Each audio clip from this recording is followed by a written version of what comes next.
I've not tried to do this before. I don't know how it's going to go.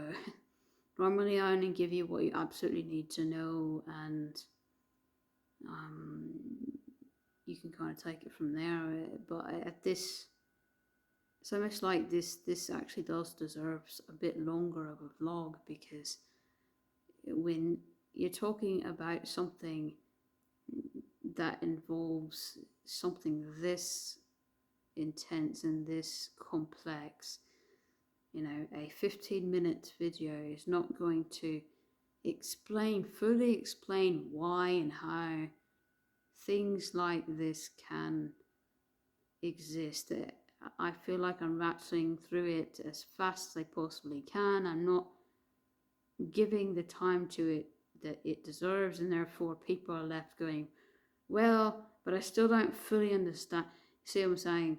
And there's a certain aspect of this that if you're a skeptic, as I used to be, before it was thrown in my face, the proof was thrown in my face, I witnessed too many things, I was a skeptic. And I'm just saying it has to some extent, you have to witness something enough times, and it has to be in a way that, of course, it's like, okay, this is not just me being insane because so and so saw it too, or just something like that, that you can prove to yourself that it's real. Otherwise, you're just going to think you imagined it all or dreamt it all or something. So that's half of it, but the other half is what I want to talk about today, because there's certain things that we don't realize. The biggest thing is that what I've said before. If you listen to some of the other ones, it's going to sound really familiar. But again, I'm going to go over everything, and I'm going to try to do it in depth. I don't know how long this is going to end up being. It just is what it is. So the most important thing that I can think of is the fact that magic used to be something that was not as easily hidden. And nowadays it's pretty much that really strong magic, especially anything physical, is hidden. That goes for creatures and things as well, like fawns and dragons and things. Because, if people believed that things like that were real, that shape-shifting, for example, was real, we would still be in the witch hunt era. So many people would freak out and just want to annihilate us again. So there's a time when everyone and everything kind of went into hiding. There's a time when, people got so frightened that they didn't want to teach that kind of magic to even their children. And they didn't even want their children to know it existed, because if they did, they thought it would make them a target. They were so paranoid, and this part can actually be proven through history. They were so paranoid that instead of crafting their woodwinds and flutes to look like flutes and sound like flutes, they were crafting them to look like cups and spoons and bowls and sound like ordinary animals in the forest. That is how paranoid they were, because if somebody just heard a pagan flute, then they would get people together and go on a hunt to try and find the witch and kill it. I mean, that's how people used to be. And so, unfortunately, a lot of the knowledge and the wisdom just died out with them. There's no one to pass it down. And when everything is in hiding like that, the rest of the world, if no one sees it, a few generations of no one seeing anything, they're going to start thinking that it just never existed. You know, they're going to start thinking that their great great grandfather was just telling stories. See what I'm saying? It only takes about 100 years, maybe even 50 years, who knows, for stuff like that to start, well, probably 100, stuff like that to start getting forgotten. It's about 200 to 300 years ago that we still believed in magic, such as widely the world believed in magic, such as shapeshifting. Not just pagans, but pretty much everyone. They believed it existed, but they had different opinions as to whether or not it was a good or a bad thing. I'm here to tell you right now, you know, shapeshifting is very difficult for it to ever be a bad thing. Because mind, body, soul, your chakras have to be balanced and strong in order for you to shapeshift and survive the shift, for your body to survive the shift. If you've ever done any kind of chakra work, you realize that chakras directly connect to your physical body and how strong you are physically. And because this is physical magic, you literally end up having heart attacks or choking to death or something had you not have the balance there. There's a natural shield that just prevents you from shifting when you're not ready. But if you try to force past it anyway, you will die. So really, you know, it's the laws of the universe. You have to be balanced and strong and pure intent to even be granted a gift like that in the beginning, much less to be able to use it. And that is why it's so rare today, because the people who have potential, 9 out of 10 people who have potential will never shift physically. Their chakras, they have the gift, but their chakras are too imbalanced. That's why it's become so rare today.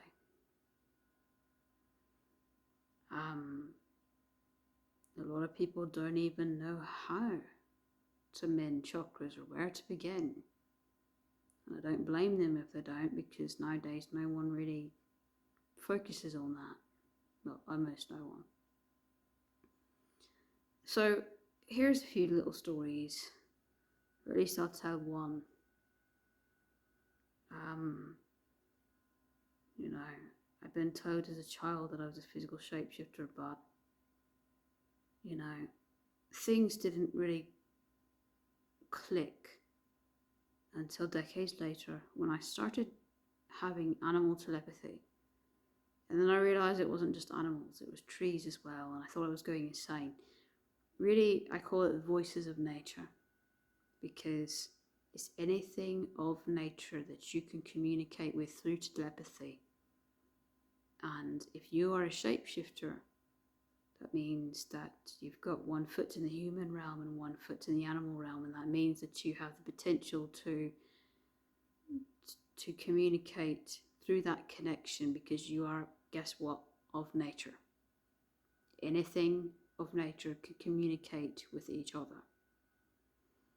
Now, a lot of times that telepathy is blocked if they are distracted, or especially if they are in fight or flight mode. But other than that, you know, you probably, if you're a shapeshifter, you probably have that gift. I bet you. I've not seen anyone that didn't have that gift, that was a true shapeshifter. And whether or not it is buried, whether or not you've unearthed it, you know, mine was buried for a long time until one day I just kept hearing these voices of things, and then realizing that it coincided with, you know, deer or owls or something in the forest that was trying to communicate with me. I would be led to certain areas and I'd find things. I didn't know who or what was telling me. At first I thought, like I said, at first I thought, well, maybe it's a ghost or something, maybe it's my spirit guides, spirit guardians. But then I realized that it was the totems. A lot of this was not just my spirit guides, it was totems, living, breathing totems. Because there was one particular day where I had taken someone with me. They got so close, they'd get just a few steps away from you. They sit on a branch, you know, and right there above your head, you know. And I didn't say nothing, and I let these people just did it a couple times. I let these people just say it on their own. It just flew right in front of us. Did you see that? You know, things like that made me realize, okay, it really is there, number one. Number two, that when I do listen, I find things. Like it was saying, come to the creek, and I said, what's at the creek? It's stupid. I was rolling my eyes.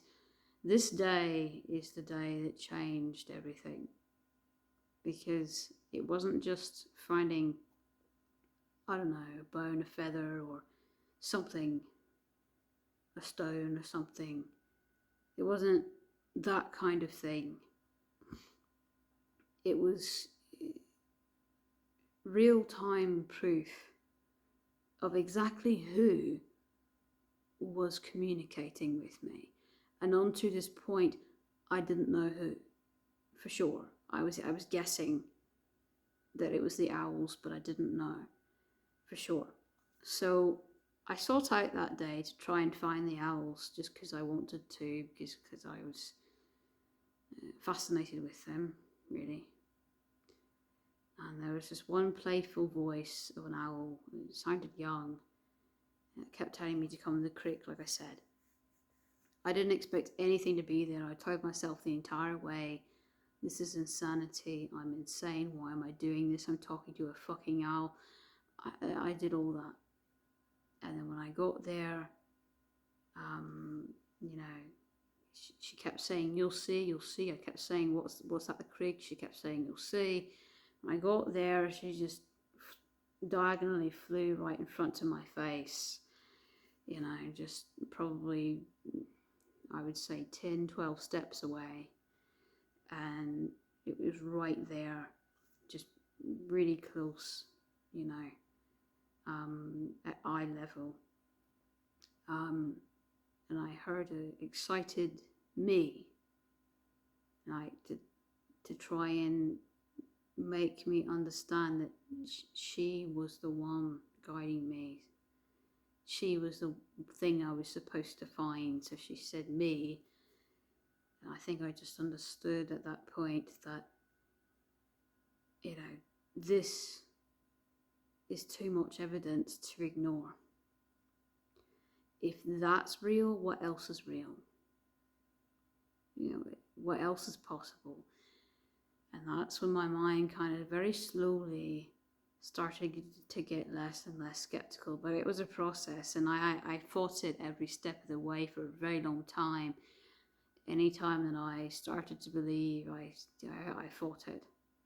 And it just, thing after thing after thing just kept flying in my face, and sometimes literally, sometimes figuratively. And I eventually realised, okay, this is real, this is happening. At the point where I started shifting physically, a partial physical shift, muscles, bones, even organs started shifting and moving. And at that point I was like, okay, I know I'm not on anything, you know, and this is happening, this really is happening. And still, at that point, I tried to discourage it and tried to find a reason for why it wasn't real. You know, I tried to explain it away. You know, it was only when I started remembering about my childhood and Walking Crow telling me that I was a physical shapeshifter and putting two and two together, you know, another person belonging to the same tribe. I forget her name, but I don't even know if she ever told me her name. But she told me that magic exists. You just have to know where to look for it. And I came back to her weeks later, said I've been looking everywhere. I was a child at the time, mind you, so I kind of had the logic of a child. So I've been looking everywhere and I don't see it. I want to believe it's there, but I don't see it. And she said, well, you're looking for all the right things in all the wrong places. You cannot look in society, that's where you're looking. You need to look in nature, because that's where it is. And it will only reveal itself to those willing of it, but that's where all the magic is. And she's, in a way, she's not entirely wrong, really.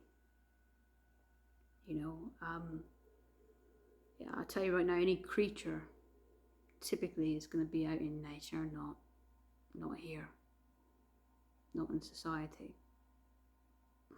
Even shapeshifters, we finally do shift into animals, we rarely ever go back to human. Even if we have a choice to, we rarely don't. So basically, I would say this: think about how long that we did believe. And only the past couple 200 years, when things went into hiding, we haven't. And we've just assumed that because we don't see it, it's not there. It's that kind of that old thinking of like, okay, well, if a tree falls in the middle of nowhere, does it still make a sound? You know, it's kind of that same kind of theory, so to speak. If it's not there, it doesn't exist. If you don't see it, it doesn't exist. If you don't hear it, it's almost like. So I'd say,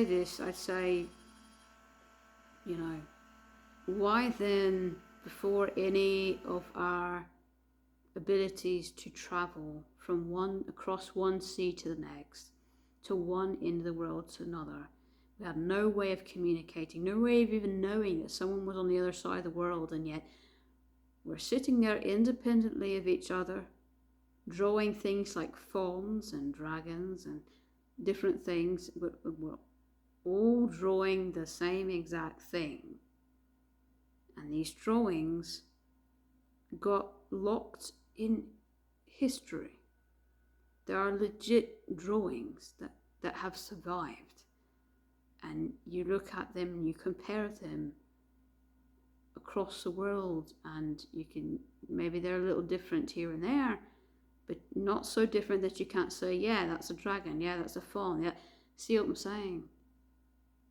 People were seeing the same thing independently of one another. And if it's that many, it leaves you to believe that it's not just a spirit realm thing, and that it's in the physical realm. It's a living, breathing something. The first thing that people say to me is, well, if dragons is this, why are there no bones? And I say to you, well, dragon magic is kind of like fox magic. They have the ability to kind of create these mass illusions. Some even have the ability to transfigure, and not just look like something, but sound and or feel like something that they are not. So they'll look like a tree, or they'll look like a stone, or something like that, a big boulder or something. They will try to blend in. Sometimes it's invisibility altogether. And dragons have a lot of magic, raw magic, clairvoyance as well. It reminds me of the owl totem, just kind of that raw magic, in a way, but in a way not.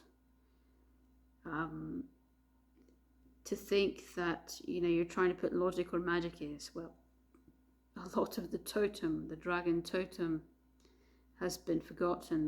That ability to kind of hide in plain sight through illusion,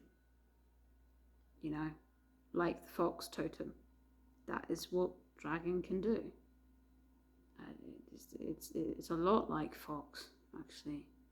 It's really peculiar just how similar it is in that way. Maybe not in all aspects, but in that way.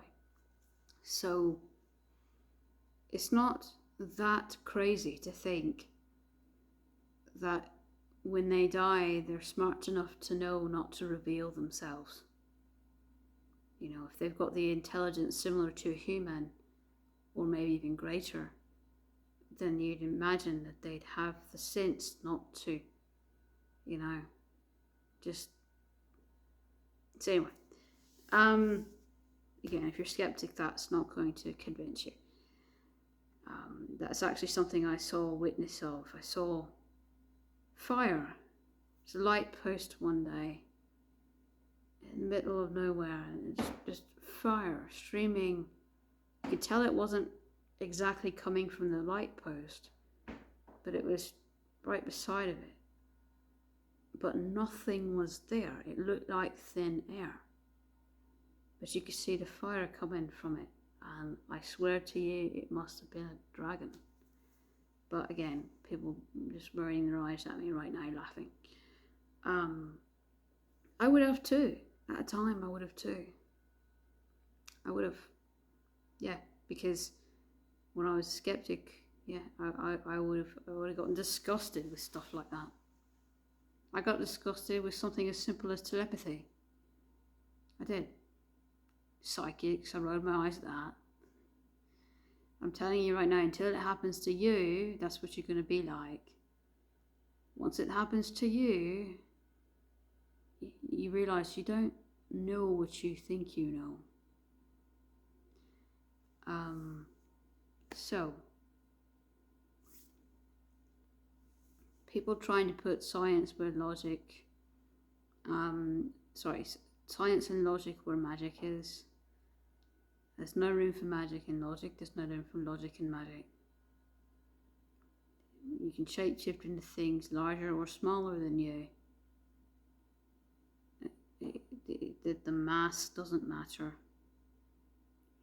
The only thing that really matters is, I said this many, many times, you cannot be something that you have never been, that your spirit is not. So if you've not ever lived it in a past life, if your spirit has not ever been it in the spirit realm, and even if you currently, your spirit currently, because our spirits can change, if that's not a part of your spirit currently even, then you won't be able to shift into it. It has to do with reflecting. Basically what you're doing when you're shape-shifting is you are shifting into either an aspect of or the entirety of what your spirit is inside. Your body is reflecting the shape of your spirit. In essence, that is what shape-shifting is. That is why when people come to me and say, I think I'm a cat with horns and I have two tails, which actually someone did come to me with that once, saying, I'm getting all these different visions of different body parts that doesn't make any sense, and I'm saying, well, that's because it's a hybrid. It's you're more than one thing, and it's too important to just leave out. Your spirit thinks, for example, for me, I'll tell you what mine is. Mine is fawn, dragon, and wolf. That is kind of what mine is. Even though maybe in a past life I was an owl, and maybe I have that, the visionary of an owl, seeing the hidden truth in things. that doesn't really show up much in the shape. What I see when I do the visionary, is it's a wolf with dragon wings and goat horns and a wolf's tail, a goat chin, well, sort of like a goat's chin, but a wolf muzzle. It's like a wolf muzzle, but with a goat's chin. It's bizarre. And you're sitting there going, how can this be? It's something mythical, quite mythical, or it's something that is like this odd hybrid of things. Well, no, that's because that's all the components of your spirit. And while some people might shift into one or the other, if it's too important to you, if every single piece of you is too important to leave out, then what you shift into is going to be a reflection of all of you, not just one piece of you. And that is why it ends up being a hybrid. Because more often than you would think, it's not just one. Mine is not equally balanced. Mine is, the wolf is the greatest half, and then the rest can be split between the dragon and the fawn. And even then, there are even smaller halves, like the owl, that may not even show up in physically, but I have some sort of clairvoyant trait of it. See what I'm saying? So, yeah, it gets kind of complicated, to say the least. To make matters even more complicated, sometimes you're an actual creature. That hybridized nature isn't just reflecting you. Like for me, I'm a Ridgeson. It's a type of protector, and they're actually quite known for, a lot of times, known for being sort of hybridized looking things. A lot of times, even as human, Ridgeson will be different. They'll have sharp teeth, or they'll be unnaturally strong, or something will be just kind of different about them. And I'd say that can be true too with shapeshifters, just general shapeshifters.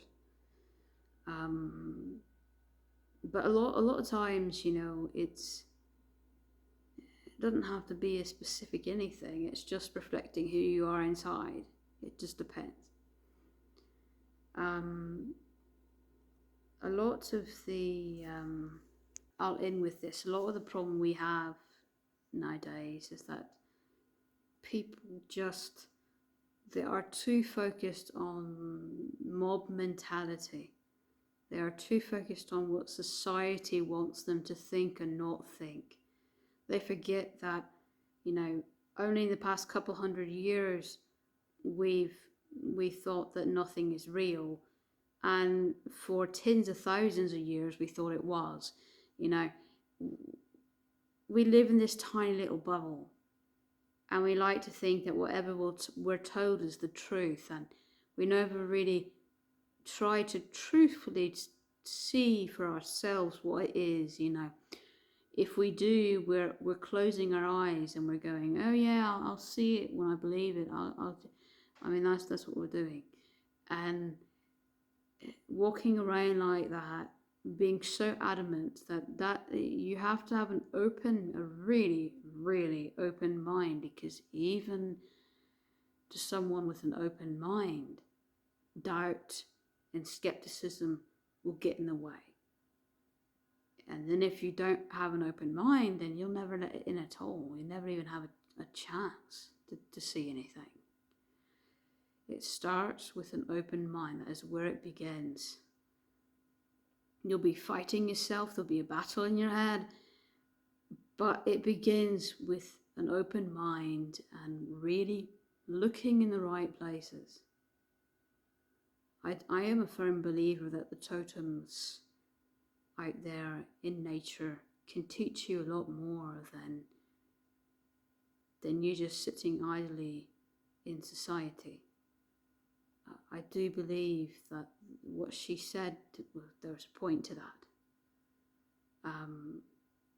Because things will happen. You have to be willing, and you have to be of pure intent. And you have to be, ready to accept what you see. And you have to be looking in the right places. But you got all that nailed down. If you go out there and you start looking, you will find proof of in one way or another. And I don't mean that you have to physically go out in the forest, but I mean that you should at least be doing some kind of dream work or something, working with totems, guides, things like that. Visionary, things like that.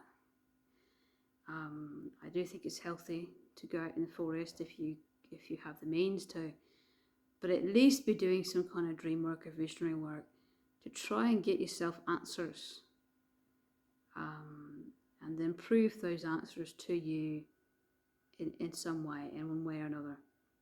Sit there. If you already know that you're a Etherian or animal soul, you could potentially be a shapeshifter. You sit there and explore that. I dare you to. The worst thing that could happen if you're not ready, something will hurt and you can stop. It actually usually reverses on its own, because the pain just kind of makes everything reverse. And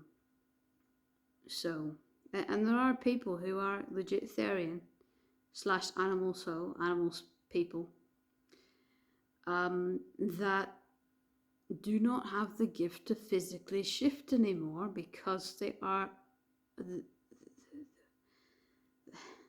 hate to say it, but they permanently lost that gift because they've done too much bad. They've done too much ill intent, and they've purposefully done it. Okay, they've done it to the point where they're greedy, they're evil, they're sinister. They've got no heart in them anymore. And the universe has literally ripped away that ability to physically shift. So, forget chakra work, because they are so far gone that they can no longer physically shift. They're just an animal spirit inside a human body, and they're being punished by the universe for what horrible things they've done. I've met several people like that. I have.